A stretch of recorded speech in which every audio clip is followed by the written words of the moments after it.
live, streaming, and on the KUTV app. This is KUTV 2 News at 5. Nearly 3 years after she was arrested for the murder of her husband, Kouri Richens finally in a courtroom today, beginning that murder trial in Summit County. Thanks for joining us for 2 News at 5 tonight. I'm Heidi Hatch. And I'm Brian Schnee. Richens is accused of murdering her husband, Eric Richens, back in 2022. There was so much that happened here day one in the courtroom. We had opening statements from both sides. The prosecution started things off. They went and pointed to the jury immediately, speaking right to the jury. And at the end of that, the chief prosecutor, Brad Bloodworth, you'll hear that name a lot, left it with the day that Eric was found deceased and some text messages or gifts that were found on Kouri Richens' phone. On the other side, for the first time, we hear the 911 call that Kouri Richens makes. That is what Kathy Nestor, Kouri's defense team, used to start their opening statements. And from there, we were off and running, witness statements, cross-examination, you name it. It was a busy day in court.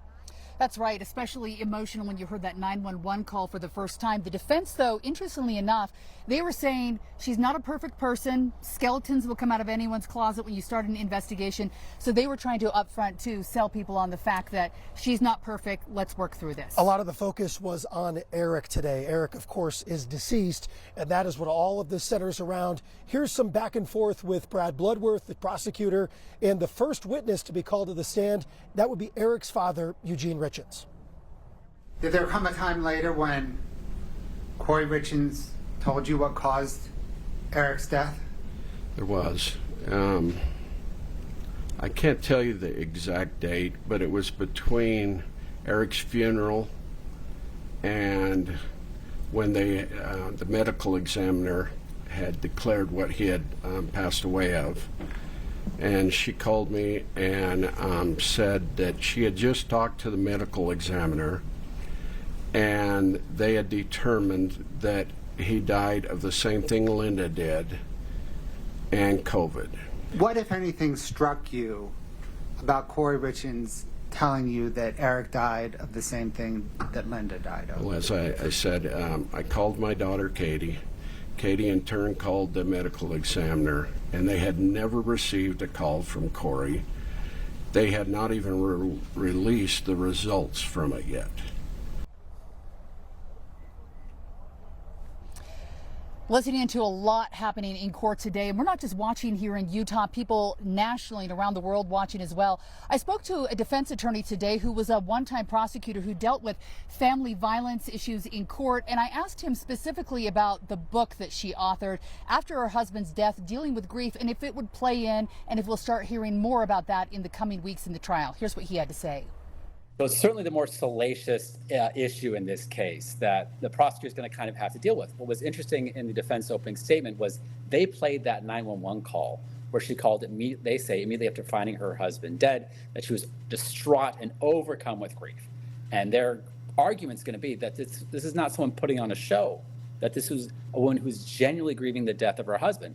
And the children's book kind of is part of that kind of broader issue for the defense, which is this was not a sophisticated, evil, diabolical person. This is a woman who's grieving the loss of her husband.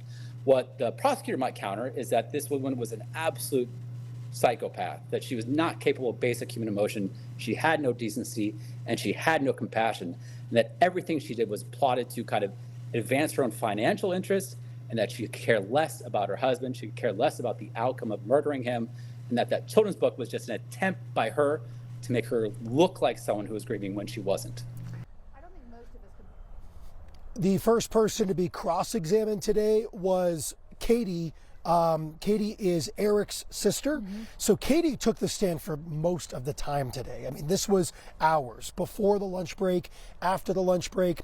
They were called on by the prosecution. Then as we were getting towards the noon hour, the defense says, no, we want to cross her too. And it became this discussion. We're going to have so many people over the next 5 weeks that they're going to want to have their turn with, if you will, to cross each other. So that ended up going on for another couple of hours. Then we had a few more. also the body camera video. We will show that to you coming up on 2 News at 6. That's right. And as I was listening to her testimony today, too, you have to imagine the jurors are in here getting all of this information, a deluge of it really for 5 weeks. And while this is a murder trial, it's also tied to fraud charges and possibly a motive as to why she may have killed her husband. And so when you listen to that, there's a lot of just kind of mundane information about right of attorney. Did you sign this? When did they sign off on this? What did you know? That they have to be listening to very carefully and taking notes. Well, it's a marathon, not a sprint. Yeah. And it's clear when you've got an attempted murder charge, an ag murder charge, you've got those financial crimes, the forgery, and then you have everything else that would come at a later date.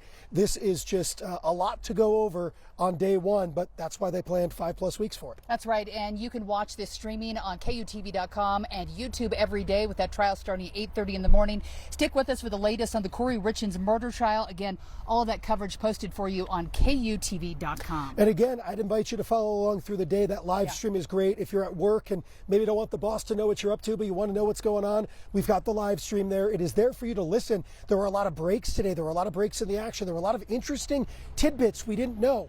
Like I said at 4 o'clock, we've all heard the headline, but now the details start being peeled back, and it's everyone's job to convince the jury of their point of view, if you will. That's right. And it's taken years to get to this point. I've seen with the Tyler Robinson case as well. People are saying, what's your evidence? I want to know.